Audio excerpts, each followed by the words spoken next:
Bonjour et bienvenue sur ce cours consacré à FileZilla. FileZilla est un logiciel client FTP gratuit et open source. C'est un logiciel client car il s'installe sur votre ordinateur. Il est FTP car il sert à se connecter à son serveur distant grâce au protocole FTP pour protocole de transfert de fichiers, File Transfer Protocol. Si vous n'avez pas encore installé FileZilla sur votre ordinateur, rendez-vous sur filezilla.fr pour le télécharger.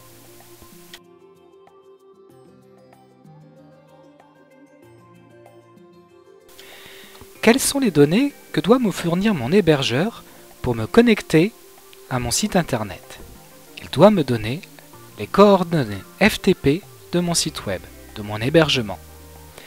Cela concerne l'hôte, c'est typiquement l'adresse de votre site internet. Dans notre exemple e10.po-internet.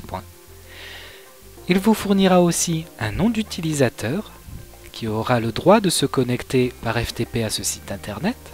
Il s'agit ici dans notre exemple de e10-FTP. Notez le E majuscule. Les majuscules et les minuscules ont leur importance. Et il m'aura donné un mot de passe pour me connecter en FTP à ce site internet.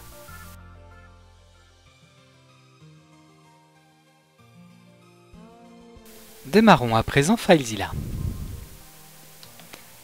Voici l'interface de FileZilla.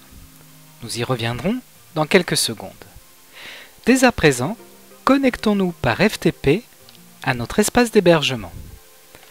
Dans le haut de la fenêtre, vous voyez les champs hôte, identifiant, mot de passe, exactement les données que mon hébergeur m'a confiées. L'hôte, c'est généralement votre nom de domaine. Pour moi, c'est e10.po-internet.com. L'identifiant que m'a donné mon hébergeur, c'est e10-FTP. Et le mot de passe qu'il m'a donné. Je clique ensuite sur Connexion rapide. Dans la partie du haut, vous voyez se dérouler tout un tas d'informations. Il s'agit des relations entre mon client FTP FileZilla et le serveur distant. Le dernier statut qui est affiché est contenu du dossier affiché avec succès. La connexion s'est bien déroulée. J'ai dans le côté gauche ici l'ensemble des données qui se trouvent sur mon ordinateur. C'est ce qu'on appelle le site local.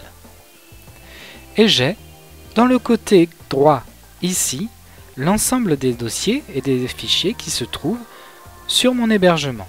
Il s'agit du site distant. Sur cette installation de mon hébergement, je vois ici l'adresse de mon site internet. Je double-clique dessus, j'ai un tas de dossiers. Sur mon espace d'hébergement, les fichiers qui seront publiés sur internet se trouveront dans htdocs. Je double-clique ici.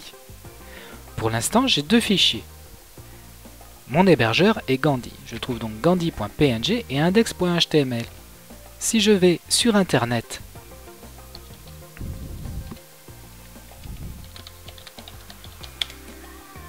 je trouve une page d'attente avec le logo Gandhi et le fichier index.html qui contient tout ceci.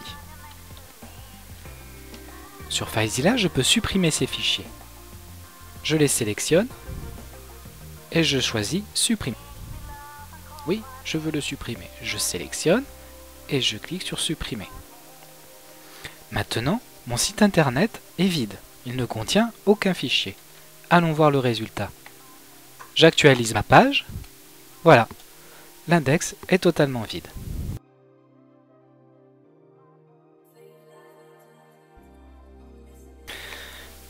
À présent, comment transférer des fichiers depuis mon ordinateur vers mon espace d'hébergement?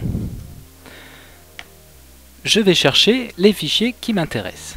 Par exemple, je veux télécharger cette image apache.jpg et une autre image par exemple easyphp.jpg.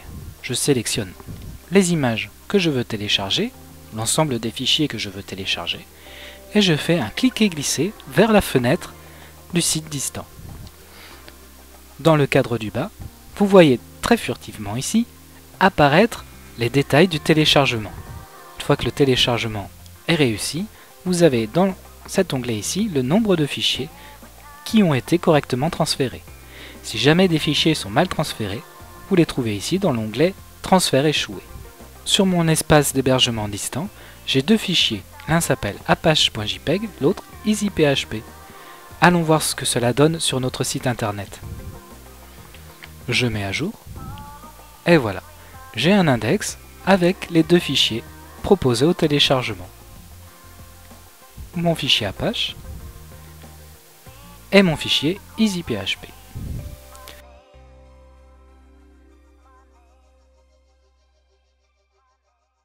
L'utilisation ici des champs hôtes, identifiants et mots de passe nous permet une connexion rapide. Je peux améliorer mon expérience de FileZilla en enregistrant ces données pour ne pas avoir à les retaper à chaque fois que j'ouvre FileZilla. Pour ce faire, je vais cliquer ici sur Fichier, Gestionnaire des sites. Certainement, cette fenêtre ici sera vide pour vous. Nous allons créer un nouveau site et nous allons enregistrer toutes les coordonnées de notre site. Mon site s'appelle E10.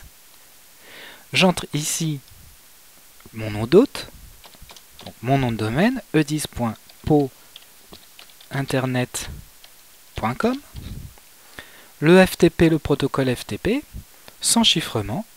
Mon type d'identification est normal. Je rentre donc mon identifiant, ici E10-FTP, et mon mot de passe.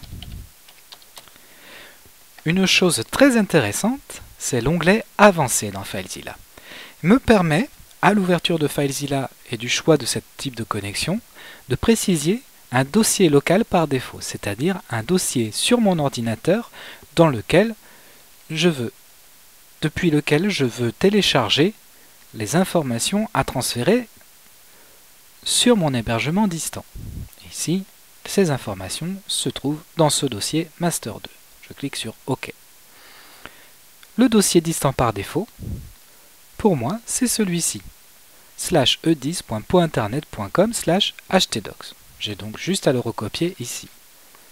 e10.pointernet.com/htdocs. Et je clique sur OK. À présent, ma connexion est enregistrée ici. Je clique dessus et j'établis une nouvelle connexion avec les informations qui sont enregistrées pour E10. Et voilà. C'est tout pour aujourd'hui sur ce programme FileZilla. Merci et au revoir.